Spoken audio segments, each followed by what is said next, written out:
Oh yeah. What's going on, guys, and welcome to bullgearrc videos. So we're going to change gears a little bit today and get back on this Roc Hobby MB Scaler 1941 Willie's Jeep that the RC Elf was so gracious to gift to me. Now today we are going to be taking a look at making our driver figure move, because I wanted him to be able to steer this truck. Obviously this truck requires a driver figure because of the open area here, seats, full interior. It just has to have one before I can do a running video. And another thing that I want to tackle today is the suspension. This has very little flex, and I think we can get a little bit more flex out of it. So those are the two issues we're going to cover today, or the two topics we're going to cover today. Now, as you can see, I've got Mr. Abraham Ford from The Walking Dead, perfect fit, and I got him steering this truck. Now, unfortunately, I did most of this off camera, or all of it actually, but I did take a couple pictures and I will show you what we did here. Now, in coming up how to make this guy move, I watched a few different videos about, you know, making these action figures move. Some of them use rubber bands through the arm, or little elastic bands. Brent over at Adventure Time RC used these guys and hooked them together in the joints. But as you can see, this is a you know, a 1/12 scale. His is a 1/6 scale, so it's a lot bigger. But I did utilize one of these guys up in his shoulder. Now, in this shoulder joint, we hollowed out the inside of that a bunch. We carved that out to make a lot better range of motion. And then in the elbow, we took out part of the elbow. It has one of these things in there with a pin going through it. We took the pin and everything out. The elbow retains this piece, which I drilled out. I smoothed all this up, and we put a screw through this, which makes his you know, his elbow move pretty freely. His shoulder now moves freely. Now, moving on to his hand, what I had to do was actually I clocked the steering wheel. I took the steering wheel off and I turned it so that this bar was sideways like that. It just kind of needed to be that way because his hand was slipping on the steering wheel. The steering wheel was turning, but his hand would not grip it firmly. So by clocking the steering wheel, we got that to work a little bit better, but it was still slipping from time to time. And I need to be able to remove this. If it wasn't for that fact, I would have just maybe put a little spot of glue on his hand.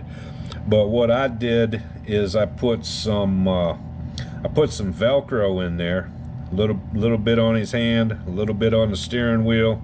And that way I can, you know, when I snap his hand over the steering wheel, I can kind of squeeze it and it stays in place.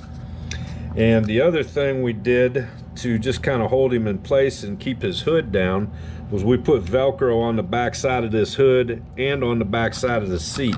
It allows him to move just a little bit, but keeps him in place. And it's also going to allow me to remove him while I'm traveling. And the final step was then to hide my work, because, you know, it doesn't look very realistic, you know, when you see bolts or screws sticking through the guy's joints and arms. So from eBay, I found this little camouflaged jacket, and we just stuck that on there. I would have taken it back off to show you what I did with the arm, but that was quite a little chore to get his arms through this thing, getting him dressed in this thing, because inside the hems of the sleeves, the hands didn't really want to go through. The thumb kept catching inside, and well, it was just quite a chore for me to get his jacket on him. So I'm just going to leave it on him. I'm not going to take it back off for this part of the video. So now on to the next part of this. We're going to take a peek at this suspension here. This is a leaf spring suspension. It's the first truck I've had with a leaf spring suspension. And as you can see, this is just a micrometer case. And as you can see, it's not very, it's maybe an inch, but our tire is off the ground in the back. We don't have a lot of flex, but if we push on a little bit, we see that we can get that to flex up. So I'm going to look at taking a few of these leaf springs out. Looks like I can, there's a whole bunch of them, and this thing is really scale, and they did, I believe, a correct number of leaves for this truck. And I'm going to go ahead and see if we can remove these and get 2 or 3 or 4 of these springs out of here, so this thing will soften up a little bit, get just a little bit better flex. All right, so to take the tire off, we've got 5 screws, just like the real deal. Man, check out that metal CVD in there, guys. So next we are going to remove the shock, and then we have the 2 shackle bolts and 4 nuts on the bottom here. We'll take those out and see if we can get these springs out of here. All right, so we take the springs off, and as you can see, there's quite a few springs in this spring stack. So we are going to see if we can get these springs off. Okay, so we got the springs off. I took off the top 5. I'm going to get rid of the short one. This one is the same length as that one, so I'm going to get rid of that one, and I'm going to get rid of the long one, and we're going to go back with these 2 middle-sized ones. All right, guys, so we got that back together, and yeah, already that's feeling a lot better to me. We took out the 3 leaves there.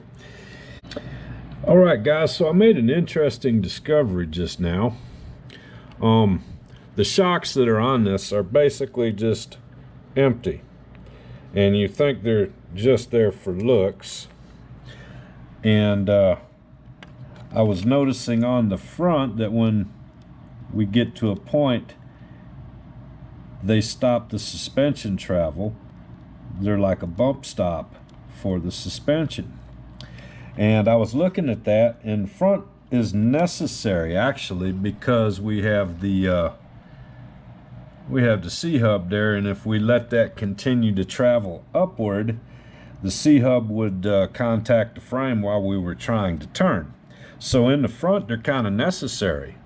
But looking at the back, we don't turn. There's nothing back here to would warrant, in my mind, having a bump stop until we hit the frame.